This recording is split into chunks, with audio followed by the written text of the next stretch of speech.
السلام عليكم ورحمة الله وبركاته. أهلا بكل طلاب الأعزاء طلاب الصف الثالث الثانوي. إن شاء الله في الفيديوهات اللي جاية دي هنحاول نعمل مراجعة سريعة كده على كل اليونتس اللي عندنا، ونحاول نميز الفروقات عشان نقدر نحل بيها سؤال التشويز لما تيجي تعمل تشوز كده في الامتحان. يبقى إن شاء الله نقدر نساعدك بحاجة بسيطة، وهنقدر نتكلم عن الفروقات اللي موجودة بين كل زمن وزمن، ونحاول على قد ما نقدر نوضح الاختيارات اللي احنا ممكن نفكر فيها بالنسبة للتنسز اللي عندنا في أول وحدة وتاني وحدة. بسم الله. هنبدأ بالبداية في طبعا يونت 1 The past simple tense اللي هو زمن الماضي البسيط. طبعا عارفين كلنا ان الماضي البسيط بيتكون دايما من التصريف التاني، ممكن يكون منتظم فبضيف له اي او دي او اي دي، او طبعا فعل شاذ زي سي وسو جو وانت والحاجات دي كلها. طيب عندنا امتى استخدم زمن الماضي البسيط في سؤال الاختياري اللي بيجيلي؟ في البداية ادور على الكلمات اللي بتدل على الماضي البسيط زي yesterday, ago, last, in the past, just now, the last time, once, at the age of, in ancient times, in 1999 او حرف الجر ان لما بيكون جاي وراه اي سنة من السنين الماضية. طبعا ده كله بيدل على زمن الماضي البسيط. عندنا كمان حالة اف التانية، لما باجي استخدمها بجيب دايما بعديها برضو ماضي بسيط، كلمة suppose او كلمة supposing. عندنا كمان لما الاقي في جملة في بدايتها كلمة first او كلمة last وجاي قبلها فاعل، يعني لما احب اقول مثلا I last هقول طبعا بعديها visited، I first برضه هقول بعديها visited او اي فعل في زمن الماضي البسيط. يبقى نأكد قوي على كلمة first وكلمة last، طبعا لو لقيتهم بعد الفاعل مباشرة اعرف بعد كده اختار زمن ماضي بسيط معاهم على طول.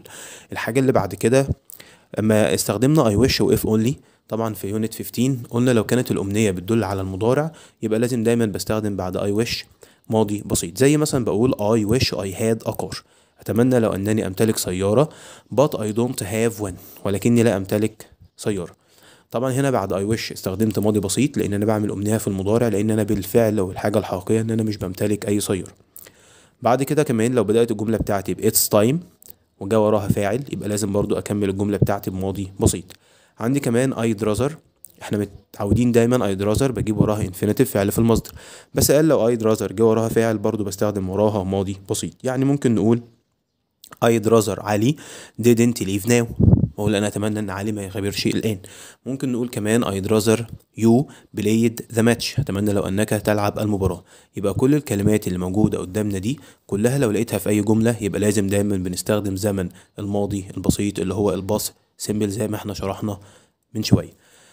الحاجة التانية ممكن نقول كمان ان الماضي البسيط ده بنستخدمه للتعبير عن الهابتس اللي هي العادات. ممكن نستخدم كلمة always، كلمة usually، كلمة never، وطبعا نفهم ان الكلام ده كله بيدل على زمن الماضي البسيط. خلي بالكم من الجملة اللي جاية دي، بنقول when I was young I usually slept late، يعني بيقول عندما كنت صغير انا عادة كنت انام متأخر. الجملة في البداية جايب when وجايب وراها طبعا عندنا الفيرب to be، ودي طبعا معلومة تانية، لو لقيت كلمة when في الجملة وجاي وراها الفعل الأساسي verb to be was أو were يبقى لازم دايما الجملة التانية استخدمها زمن ماضي بسيط. خلي بالنا من النقطة دي ومن النقطة اللي كان فيها كلمة first وكلمة last، لأن النقط دي بتتكرر كتير معانا في الامتحانات. كمان ممكن نقول برضو ان احنا بنعبر عن العادات في زمن الماضي البسيط باستخدام كلمة اسمها used to، وطبعا زي ما احنا فاكرين ان used to بتعبر عن عادة كانت بتحدث في الماضي فقط ولا تحدث في الوقت الحالي. لو حبيت اقول he used to smoke، هو اعتاد ان يدخن، but now he doesn't، معنى الجملة ان هو كان في الماضي بيدخن ولكن الان لا يفعل ذلك. يبقى العادة بتاعتنا هنا كانت دايما بتدل على زمن الماضي باستخدام used to اللي بيجي قبليها فاعل وبعديها على طول يا شباب to الفعل في المصدر. نلاحظ برضو ان لو جات لي جملة فيها كلمة no longer او no more، الكلمتين دول من الكلمات اللي بتدل طبعا على زمن المضارع البسيط. no longer و no more لما بيجوا معانا في زمن المضارع البسيط بيدوني نفس المعنى بتاع كلمة used to. يعني مثلا لو جيت قلت he no longer smokes، هو لم يعد يدخن، دي بتساوي he used to smoke وبتساوي he doesn't smoke any longer. يبقى احنا ممكن نقول لو لقيت في جملة no longer او كلمة no more، أو لو حتى لقيت any longer و any more اللي دايما بيجوا في اخر الجملة وبقى قبليهم مضارع بسيط منفي بكلمة don't او كلمة doesn't، الكلمات دي كلها لو لقيتها في جملة اتأكد ان انا هستخدم في الجملة التانية كلمة used to. زي الاكزامبل ده بالظبط، بنقول he used to smoke، he no longer smokes، he doesn't smoke any longer. يعني كل الثلاث جمل دول بيساووا بعض. يبقى زي ما شفنا دلوقتي ممكن استخدم زمن الماضي البسيط في السؤال بتاع الاختياري بأي طريقة من الطرق دي، يا اما في كلمات بتدل على الزمن، يا اما الكلمات اللي احنا متعودين عليها زي فيرست ولاست اللي بتيجي في بداية الجملة بعد طبعا الفاعل، او التعبيرات اللي احنا كاتبينها او العادات. طيب ممكن نقول كمان ان الماضي البسيط يمكن ان احنا نستخدمه بشكل تاني مع تسلسل الاحداث. يعني ايه يا شباب تسلسل الاحداث؟ يقصد بالتسلسل الاحداث هي مجموعه من الاحداث المتسلسله اللي احنا بنعملها ورا بعضيها وما بيكونش فيها فارق زمني، ممكن نقول كده. وممكن نقول كمان ان احنا عندنا زي الاكزامبل ده، بقول I got up at 7 o'clock، بستيقظ من النوم الساعه السابعه، had my breakfast، prepared my bag and went out. لو ملاحظين في بداية الجملة بدأنا بالفاعل اللي هو اسمه I، بعدها على طول جبنا got أو got، طبعا فعل في تصريف التاني. خلي بالكم ان الجملة التانية بعد الكومة بدأتها بفعل ما بدأتهاش بفاعل، هو ده تسلسل الأحداث، ان الجملة التانية بتبتدي بفعل مش بيبقى فيها فاعل. بعدها كمان في عندنا كومة تانية، وبعد كده prepared برضو فعل في الماضي البسيط. واخر حاجة ركزوا فيها كويس جدا كلمة and جبت برضو وراها ماضي بسيط. يعني ممكن نقول بطريقة مبسطة ان تسلسل الأحداث بيكون الجملة فيها أكتر من فعل، بس مش بيكون مكتوب فيها غير فاعل واحد في بداية الجملة، وكل الجمل اللي بعد كده اللي بعد الكومة أو كلمة and دايما بتبتدي بالفعل، وبالتالي هستخدمه فعل في زمن الباست سيمبل اللي هو ماضي بسيط. نعرف كمان ان كلمة and دايما من الكلمات المميزة اللي زمن الجملة لو كان قبلها مضارع بسيط يجي بعدها مضارع بسيط، قبلها يا شباب ماضي بسيط يجي وراها ماضي بسيط. يعني نفس حالة الفعل قبل كلمة and هتكون نفس حالة الفعل بعد كلمة and. قلنا كمان ان الماضي البسيط ممكن استخدمه في التحدث او في التعبير عن حضارة انتهت او شخصية ماتت او توفت في الماضي ومش موجوده دلوقتي. يعني ممكن اقول نجيب محفوظ wrote many novels، ممكن نقول احمد زويل discovered the femto second. طبعا احمد زويل اتوفى فعشان كده مش موجود، فاي حاجه هتكلم عليها بالنسبه لاحمد زويل اكيد طبعا هكون في زمن الماضي البسيط، لاني اساسا الماضي البسيط بيعبر عن حدث بدأ وانتهى في الماضي. ده اللي ممكن نقوله في زمن الماضي البسيط لو حبيت ان انا اميز زمن الماضي البسيط. طيب الباست كونتينوس اللي هو الماضي المستمر يفرق ايه عن الماضي البسيط؟ طبعا عارفين تكوينه، طبعا فاعل was aware وبعد كده verb plus ing. الماضي البسيط بيختلف عن الماضي المستمر ان احنا ممكن نقول عليه ماضي اكثر تحديدا. يعني ايه ماضي اكثر تحديدا؟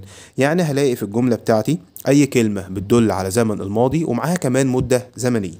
يعني ممكن نلاقي كلمة yesterday بس جاي قبلها كلمة all، ممكن اقول at 2 لا at 2 o'clock at 3 o'clock at 10 o'clock، ممكن الاقي in the evening in the morning in the afternoon. يعني ممكن نلاقي yesterday او كلمة last مع last week last month وبنزود كمان معاها مدة زمنية، يبقى كده بقى ماضي عشان في yesterday او كلمة last، واكثر تحديد عشان مزود معاه مدة زمنية. وعندي كمان لما اجي احدد المدة الزمنية ممكن نقول from 2 to 3 from 5 to 8، اي مدة زمنية واي ساعة لساعة. ممكن نقول مثلا تو examples كده نشرح بيهم الفرق بين الماضي البسيط والماضي المستمر. لو خلينا بالنا في المثال الاولاني بقول I played football yesterday، انا لعبت كرة القدم بالامس. هنا كان في الجملة yesterday بس، فاستخدمت معاها كلمة played اللي هو زمن الماضي البسيط، لان احنا قلنا yesterday بتدل على زمن الماضي البسيط. عندي كمان الجملة التانية I was playing football at 2 yesterday. لو ملاحظين الفرق في الجملتين yesterday بس الجملة التانية زودت عليها مدة زمنية اللي هي at 2، فبالتالي بقت ماضي عشان yesterday واكثر تحديد عشان فيها مدة زمنية، وبالتالي استخدمت معاها ماضي مستمر. يبقى الفرق بين الماضي البسيط والماضي المستمر ان الماضي المستمر بنقول عليه ان هو اكثر تحديد. النقطة التانية بنقول ان طبعا في كلمات عندنا بنستخدمها في زمن الماضي البسيط زي مثلا كلمة while كلمة as just as، اللي هما دايما بيجي وراهم ماضي مستمر وبعد كده ماضي بسيط. بس لو استخدمت مع وراهم ماضي مستمر وماضي بسيط الجملة بتاعتنا بيكون معناها ان حدث كان مستمر وحدث تاني قطعه او ممكن نقول منعه من الاستمرار. يعني لو قلت while I was watching TV بينما انا اشاهد التلفزيون lights went out، الفعل اللي كان مستمر عندي هو مشاهدتي للتلفزيون، والفعل اللي منعني ان انا اكمل ان اللايتس وينت اوت يعني الانوار انفصلت او الانوار انقطعت، وبالتالي حدث مستمر وحدث بسيط، فاستخدمت بعد وايل او از او جاست از ماضي مستمر وبعدها ماضي بسيط. عندي كمان كلمة وايل ليها شكل تاني، ممكن نستخدم بعديها ماضي مستمر والجملة التانية برضو ماضي مستمر. طيب في انهي حالة دي؟ قال طبعا لو كان الحدثان مستمران في نفس الوقت. يعني ايه برضو حدثان مستمران في نفس الوقت؟ يعني بالعربي بالبداية بنقول انا كنت بتفرج على التلفزيون واخي كان بيقرأ قصة او كان بيقرأ كتاب. طبعا مفيش حدث من التاني منع الاخر من الحدوث، او مفيش حدث باللغة التانية كده الدارجة شوية بنقول ان مفيش حدث قطع التاني. يعني لو قلت while I was watching TV my brother was reading a story، بينما أنا أشاهد التلفزيون أخي كان يقرأ القصة. طبعا الحدثين هنا مستمرين، وبالتالي استخدمت الجملة الأولى ماضي مستمر، والجملة التانية برضه يا شباب استخدمتها ماضي مستمر. طيب في عندي حالة تانية لكلمة while. بنقول إن كلمة while دي ممكن استخدم وراها verb plus ing. طيب امتى اقول مثلا بدل ما اقول while they were playing ممكن اقول were playing while watching while وبعدها verb plus ing. طبعا قلنا ان لو ما جاش بعديها اي فعل، يعني اذا لم ياتي بعدها فاعل استخدم على طول وراها verb plus ing. طيب example مثال while watching TV I slept. ادي while ما جبتش وراها فاعل خالص، فبالتالي مفيش was او were، فاستخدمت مكانها على طول كلمة watching اللي هي while بيجي وراها فعل زائد ing لو ما جاش وراها اي فعل. عندي كمان حالة تانية بنقول ان كلمة on ينفع اجيب وراها verb plus ing. طيب احنا كده هنتلخبط، while بيجي وراها ing و on برضو بيجي وراها ing. طيب اداني في التشوز في بداية الجملة verb plus ing وسايب لي في البداية وبيقول لي تختار on ولا تختار while. احدد on ولا while على اساس ايه؟ on طبعا معناها عندما، او معناها يا شباب عندما، ماشي ممكن نقول عندما اللي هي on او بمجرد ان. وعندي كلمة while طبعا معناها بينما. طيب while بتدل على الاستمرار، يعني الفعل اللي هيكون فيه ing دايما يكون بيدل على الاستمرار. وon بيجي وراه الفيرب بلس ing لازم يكون حدث بسيط، يعني مفيش فارق زمني. يعني دلوقتي ممكن اقول كلمة seeing on seeing the accident I stopped، بمجرد رؤيتي للحادثة انا توقفت. طبعا seeing ده حدث بسيط مش حدث مستمر، وبالتالي استخدمت on ما استخدمتش كلمة while. في افعال تانية ممكن نستخدمها مع on زي seeing و hearing و knowing و receiving. الافعال دي كلها لو لقيتها في بداية الجملة بلس ing طبعا استخدم معاها on، ما استخدمش معاها كلمة while. بعد كده كمان عندي رابط اخر او كلمة تانية اسمها during، طبعا بيجي وراها النون. طيب النون ده انا هعرفه ازاي في الجملة؟ يعني في بداية الجملة مديني جملة كده وفي البداية في نقط ومديني during ومديني while ومديني when ومديني on، اعرف الكلام ده ازاي؟ اتفقنا طبعا قبل كده يا شباب ان الاسم دايما بنعرفه لو كان قبله او الاسم بيسبقه the my his her its your their our او اي صفة، وطبعا دول اسمهم صفات الملكية. يعني زي المثال ده بقول my holiday I met علي. my holiday بدأ بكلمة my، يبقى ده صفة ملكية من المميزات اللي بيجي وراها الاسم، وبالتالي مفيش فعل تاني، فعشان كده استخدم كلمة during. يبقى during my holiday I met علي. يبقى كلمة during بيجي وراها الاسم، والاسم دايما بنعرفه ان ممكن يجي قبليه اي حاجة من الحاجات المكتوبة بين القوسين دول. حاجة كمان برضو بيقول لي لاحظ برضو المعلومات اللي جاية دي. بنقول ان كلمة when اللي هي عندما، وان طبعا ملهاش قاعدة ثابتة. طب يا مستر احنا بنتلخبط في كلمة وين ومش عارف احدد انهي زمن هستخدم فيه كلمة وين، لان طبعا في الفيديو الجاي هيبقى عندنا وين بستخدمها في الباست بيرفكت اللي هو الماضي التام. طب اميز ازاي؟